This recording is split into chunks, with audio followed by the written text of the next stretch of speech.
Okay, we'll be starting this lecture with talking about some basic definitions.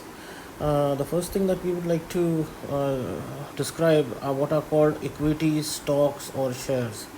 Now, anytime you form a company, not you to form a company, a lot of times companies basically want to generate revenue. One way in which they would generate revenue is they will start sharing. They will start sharing. They will start sharing ownership of the company in terms of these things either which are called equity, stocks, or shares. So if you're owning any of these, which are used different words for the same thing, that's basically telling you is that you're owning a small piece of the company. Okay. Now, why would you basically own the small piece of the company? So that in the future, when the value of the when the company does well or the share value increases, you can just sell the share and make profit. But you might not also need to like really sell the share, because a lot of times what you'll be having is dividends. So the thing is, these dividends are basically lump sum amounts which are paid every quarter or in 6 months. Okay. So if you're owning the stock, then afterwards the company is going to be paying you these dividends, for owning the stock. Now there are so there are different kind of different kind of markets that are there. One of the important markets that is there is the commodities market. The commodities are basically raw products, okay, such as metals, foods, oils, etc. And trading basically happens of these products in the commodities market. So whenever you talk about buying or selling commodities, you are talking about these kind of things such as metals, food, oils, etc. Okay. uh, Next, also another financial definition is what is called an index. Okay. So if you're looking at the index of a particular market, say like if you're looking at the index of the of the IT index of the IT market, then what it will do is it will take the weight sum of a selection of the representative stocks. Okay. So just because one particular stock is doing well, it doesn't basically reflect how the entire market is doing. So in order to understand how the entire section of that particular market is doing, what you will have is you'll be considering a weight sum of a selection of the representative stocks, and these are called indices. Okay. Now, the thing is, as far as money goes, 1 minute. Okay. As far as money goes, okay. As far as money goes, there is this concept which is called the time value of money. Okay. And the concept of time value of money states, okay, the concept of time value of money states that the value of money that is there, like say you took 1 rupee today, okay, and you stocked it under your bed. This 1 rupee that is there is not going to be the same, is worth is not just going to be equivalent to the 1 rupee that is there. Its value is not 1 rupee that is going to be its value is not going to be rupee after say 1 year. I mean, over here, what is basically being meant? Okay, first of all, what does currency basically imply? Say if you're owning like 1 rupee, okay, what it tells you is that this thing is like telling you that this thing is supposedly, it is tagged to some particular number of products. Even the money currencies these days are not tagged to gold, but at least they are in principle tagged to at least its value in terms of its buying power with respect to certain things. Let us say, with 1 rupee you can buy so much amount of wheat, okay, etc. Now, or you could buy so much amount of sugar, or you could buy so much amount of gold, etc. There's a buying power with respect to the money. The thing is, in case you just keep that money with you yourself, and you don't like put it in the bank or something, the value of this particular money basically decreases with time. Okay. So the whole idea is that the reason this particular money is decreasing in time is because banks that are there, they basically put up an interest, okay, on the value of the money. So that in case you're having a 1 rupee today, you go and you invested it inside a bank, what you will get is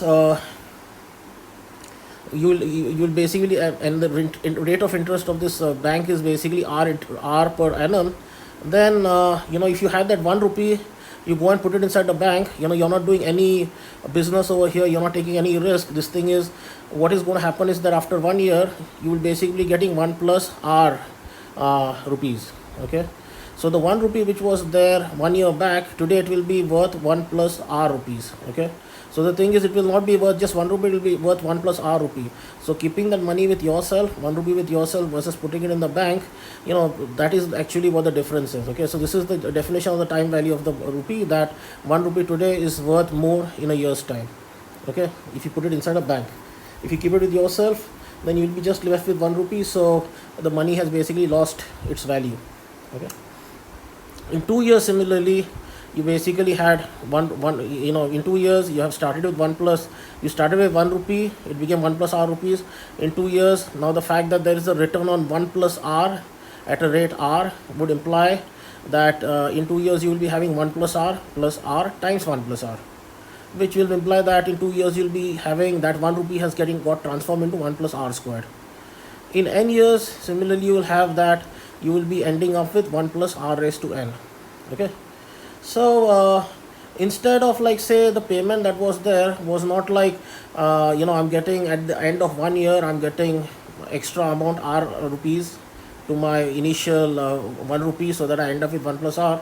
But let us say that the payment, let us say that we are getting payments, we basically got m payments.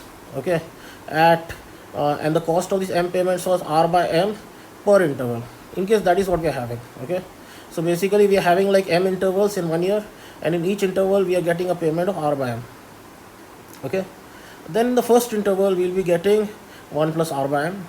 Okay, in the second interval you started off with 1 plus r by m, you will basically have a rate of return that is there is r by m on a capital which was 1 plus r by m. So finally what you will be getting is 1 plus r by m squared. Similarly, in m intervals you will be getting 1 plus r by m raised to m. Okay, 1 plus r by m raised to m. Because of this, in the interval m goes to infinity, this particular expression 1 plus r by m raised to m, if you could write it as an exponential, these two are going to be equal. Exponential, whether you're going to infinity or not infinity, this expression that is equal. 1 plus r by m can be written as exponential of m times log of 1 plus r by m. Okay, so in the limit m goes to infinity, what you have as far as this log goes is, this log is basically just 1 plus r by m. That means this r by m is very, very small. So then you use the fact that 1 log of 1 plus a small quantity is just equal to the small quantity, and you make the substitution over here. So that's why this is just going to be exponential of m times r by m, which is just exponential of r.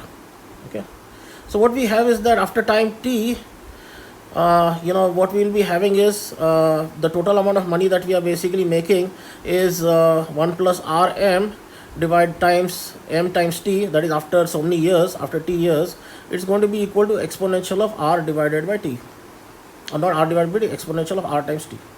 Okay, so this thing is an example that we have here. If we were to receive 1000 rupees from the bank in a year with an interest rate 5%, you would need present value, basically you would need to have inside your bank 1000 times exponential of minus 5, because in 1 year this thing is just going to become 1000 times exponential of minus 5 times exponential of 5, which will give you the value 1000. Okay, so this thing is just called the present value of the money in case you want to receive 1000 rupees in 1 year. Okay, now next thing, there are some markets, these are very important markets. There are these markets which are called fixed income security markets. Okay, so these are generally called fixed income markets. Okay, fixed income markets are nothing but fixed deposits in the bank. Okay, so the deal is, nobody's FDs. You go to a bank, you say, okay, let me open an FD of say 1 year, 3 years, etc. Generally the interest on these particular FDs is not generally, but obviously it is going to be higher, because you are locking in the money for a longer time. That is, you will not be able to withdraw the money in that much amount of a time. So the interest on this is much higher than the saving banks interest on the money in the saving accounts. Okay, and then depending upon how much period you're locking the money in for, the rate of interest will vary. Okay, depending upon the period of deposit. Okay, Now another financial concept that is there over here is the fun basically going to start as far as the important things which are there in this course. The first things that we will be seeing are the first things that we'll be considering are forwards and futures. Okay, now just note this. Okay, there are various green lines over here, and just pay attention to these green lines. Okay, first of all, what is a forward contract? Okay, a forward contract is an agreement. Okay, so it will be between one party and another. A forward contract is an agreement where one party promises, okay, to buy an asset from another party at a fixed time in the future. Okay, so this is the deal. In the future, at particular fixed time, okay, one party will promise to buy. Okay, now this is then once such a contract has been made, it will be called a forward contract. Okay, as far as the forward contract goes, you will just get inside the contract. Once you get inside the contract, there is no money put in. All you are doing is just basically signing the contract. Okay, as far as money changing hand goes, it will only change hand at this particular delivery rate. Okay, that is this fixed time in the future. That is when the money is going to be changing hands. Okay.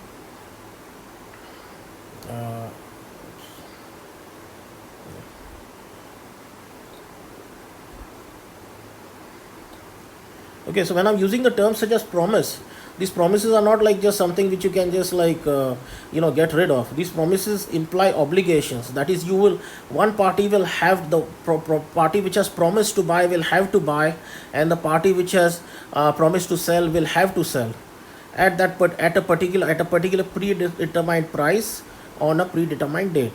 Okay, the asset that is going to be bought and sold, it could either be a stock, it could be a currency, or it could be a commodity. Okay, I have not explicitly mentioned currency markets, but among one of the most important markets that are there in the world are these currency markets. Okay, where currencies, various currencies of countries are bought and sold again. And the reason that you have these currency markets is, one reason that they exist as far as the trader goes is, these are like very volatile markets where the profit and loss that is there could be very high. The other reason is, in order for international trade to be possible, you should be able to buy one currency in exchange for the other, so that you could be buying goods from one country. You could import goods into a country. You could import goods from. You could either export goods to another country, or you could import goods into your own country. Because finally the payment that is there, which are done on any goods, is always done in terms of the currency of that particular country. So that is the reason you have these currency markets. And assets that are there which are going to be exchanged in these forward contracts are this could either be stocks, they could have been just currencies for example, or they could have been commodities. Okay, another green line here, what it is saying is that the amount paid on delivery, that is called the delivery price. Okay, these are again definitions. Okay, at the time of entry, the forward contract has value 0, because what you have done, you have just like signed a contract. There is no value, there is no money that has been put forward anyway, so the value at the time of entry is 0. Okay, the delivery price, okay, obviously how I go determine the delivery price, that is we are going to be talking about just in a short while. Okay, at the delivery, okay, what has happened at the delivery, what has happened is, what is the value of this particular contract. Okay, finally what is happening at the delivery, you're having a particular exchange, okay, of either you're having a buying or a selling of a particular asset, okay, at that delivery time, at a delivery price. But in case you're the one who is having a right to buy the asset at this delivery price, but the value of the asset is increased, so you have made an immediate profit, asset price minus delivery price. So if you're having this contract in your hand, the value of that contract at the delivery at the time of delivery, at the delivery date, is going to be the asset price minus delivery price. Okay, so another definition for delivery price, okay, for forwards, it is also called a forward price. Okay, now this is the very interesting part. Okay, market expectation of asset values in the future is irrelevant in setting the delivery price. Okay, now the thing is, you are talking about a delivery price. What I'm telling you over here is, okay, the delivery value of the contract is asset price minus delivery price. So in essence, you would have felt is that, if you're like taking talking about the value of the future contract is asset price minus delivery price. In essence, what you would be saying is that if you started off with the contract having zero value, okay, at the start, in some sense, nobody should be having a particular nobody should be having a particular advantage, either the buyer or the seller in the future. And you should somehow be setting up things such that at the end of the contract, what you would be having is that asset price minus delivery price is equal to zero. In order for that to happen, you should have had some kind of information about this asset price in the future itself, okay. But what we'll be showing below is that, market expectations of the asset value in the future is irrelevant in setting the delivery price, okay. So there will be a statement of no arbitrage, and we'll be seeing that this thing is actually the fact, okay, as we go downstairs, okay. Now as far as these futures goes, these are almost contracts which are just like forwards. However, the difference in profit and loss are calculated daily, and the accounts are getting settled daily, okay. So if you can see this, what is happening, okay. What you have over here is, okay, this is a delivery price which has been set for the time of the contract. But let us say, what is happening is, okay, at the end of a particular day, what you see is that in case, the contract is for you to buy this particular asset, okay, then what has happened is that the asset has increased in value compared to the delivery price, okay. That's why you're making so much amount of money. That's why the seller is going to in either send you the contract, or in basically what is going to happen is you're going to make so much amount of a profit, okay. Next day, what you have is that this asset has basically lost value. That is why you have made so much amount of a loss. When you're going over here, you have made so much amount of a loss. Come again in front, you'll be making so much amount of a profit. So this is how much, every day that is there, you will be getting, every day, depending upon the size of the particular quantity, depending upon the size, depending upon the value of this particular asset, either you're going to be making profit or you're going to be making loss. And this is what is getting this is what is happening at these in the futures market, okay, where these accounts are getting settled daily. Unlike a forward, where only at the delivery date will you either be in principle gaining money if the asset value is increased higher than a delivery price, or you'll be losing value if the asset value is smaller than a delivery price, okay.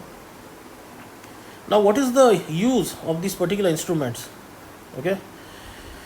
Use of these particular instruments could be either for speculation, okay. Now say you are thinking that the stock on, like, say, Reliance, okay, you definitely know that the stock on Reliance is going to going to be making is going to be like above a particular value than what the market basically thinks its particular value is, okay. So in that particular case, what you would be doing is you would be because you're speculating a price, right? Then afterwards, what you would be doing is that you would be hitting you would be buying, you would be entering into a forward contract which is less priced, at least compared to what the delivery price is in the future, okay. So similarly, so this thing is the speculation aspect of it, okay. You're thinking that you might be making money because of the changes in the price of the asset, okay, and you're more confident about what the price of the asset is going to be in the future. So that is why you're like going to enter into a forward contract to be making money on this particular price rise. Or you could also be making money, you could also be entering into into a futures contract, because you will be making if you're thinking that the asset price is always going to be much more higher than the delivery price, you'll be pegging up profits every day, okay. But the main reason that these contracts were invented, okay, this is from what I could understand, okay, about this the reasons for these markets, is that they give you protection from unwanted market movements, okay. Say like you're a farmer, okay, and you wanted to sell wheat. Now generally, it's not these very small farmers, but there is like the whole big big farmers who are like selling their wheats in the bigger markets, like say then they could have this option, okay, that they want to sell the wheat at a fixed price in the future, okay, such that in case something happens that for example the prices of wheat suddenly fall because of any reasons. Let us say some countries have like had overproduction in wheat, okay. Now this thing is like, actually if this is how the prices of wheat falls, don't take my word for it, but I'm just assuming that if this is I'm just giving a particular way in which this thing could happen. Like, why would the prices of products fall? Because there is a demand and supply. When there is a lot of supply and there is less amount of demand, you will basically have a reduction in the profit in the prices of products, okay. So what you're having is like, in case in the future, in case you want to protect yourself against such kind of movements, okay, then you will buy a particular, you will enter into these kind of contracts which will give you the right to sell your product, which can be wheat or anything else, at a fixed price in the future, okay. Over here, like as I promised you guys, that we will be talking about how the delivery price is set for a forward contract, okay. We will over here be talking about the concept of no arbitrage, okay. That is, nobody is going to be you don't make money for free, okay. There is no risk free profit, okay, inside in the stock, in the finance industry, or in the finance industry, okay. That is the statement of no arbitrage, okay.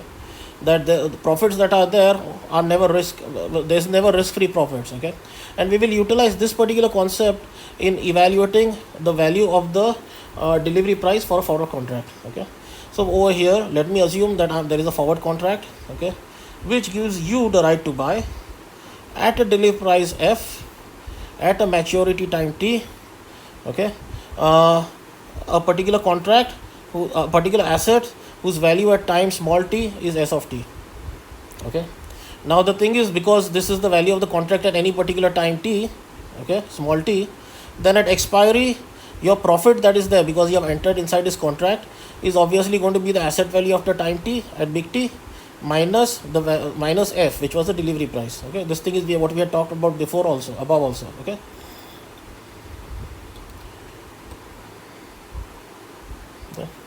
Now let us consider the following strategy, okay.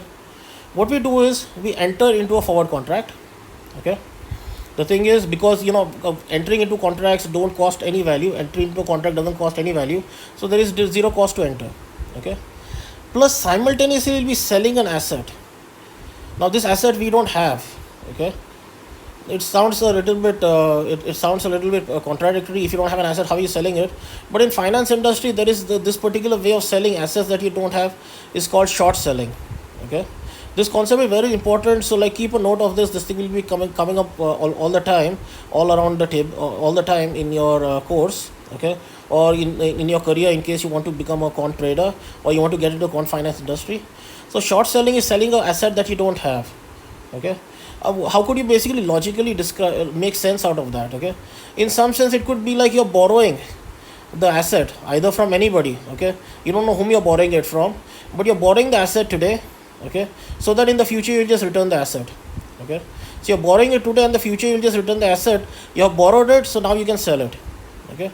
You don't have it, but this is not what is happening. You're not actually physically going and borrowing anything. It is called short selling. You just like sell something that you don't have. This thing is allowed in some markets, okay, under for certain time periods. You will be, if you're a market maker, which it is called, that is somebody who is like entering this markets to do tradings on in the markets, you're allowed to do short selling, okay. One second, yeah. Now the thing is, as far as your portfolio goes, what do you have? You have a forward contract which is having a zero value. You have a short asset position, okay, and then because you have like sold that particular asset, you got S cash value, okay. Altogether what you are having is the total amount of value that your portfolio has is zero, because you have not like put in any money anywhere, okay, inside this particular folio, okay. You had zero value in a forward contract, and then also you have shorted an asset position and got a cash, okay. So net value that is there is zero, okay. Now what you do is you take that cash that you have and you put it in the bank, okay. At the expiry, your portfolio is worth, okay, as we have said, 1 minute. At expiry, your portfolio is worth this value, because as you had said, at expiry, the contract has basically been evaluated. The value of the contract is ST minus F. You will get this much amount of cash in your account. you had put that ST in the bank, okay, S at this amount of money you have put in the bank at time t, it has grown because of the interest rate, that is what the value that you have, plus you had an asset which had been shorted, okay. What you do is, the money ST that was there, that you have gained over here, use it to buy the asset, okay. Use it to buy the asset and close the short position. What was the short position? In principle, I said the short position is like, okay, you had borrowed something, you had borrowed the asset today and you will be basically return it tomorrow, okay. That is how you could understand what a short asset means. So closing the short asset position basically means you return the asset back, okay. So finally what you have is, your final position that is there is just this. Your final position, final portfolio that is there is ST e raised to this stuff minus F, okay.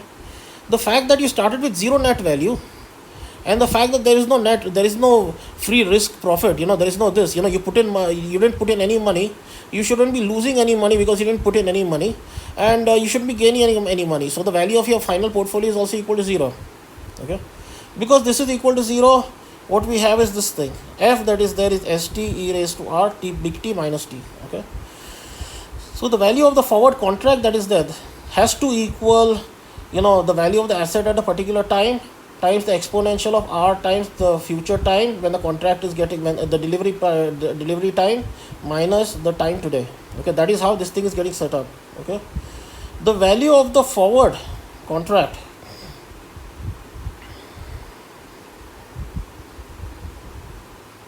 okay, value of this forward contract, okay, is not dependent on whatever way in which the stock price basically rises. This price that is there is not a rise of the stock price. This is just the value of the stock price at time t times this exponential factor. But the stock price, because of some very interesting issues, might have just skyrocketed, okay. That thing is never factored. So whatever the future behavior of the stock price is there, that is never included in the definition of the forward value, okay, of the forward price, okay. The forward price is only determined by the value of the contract today times the value times this exponential factor because of an interest rate.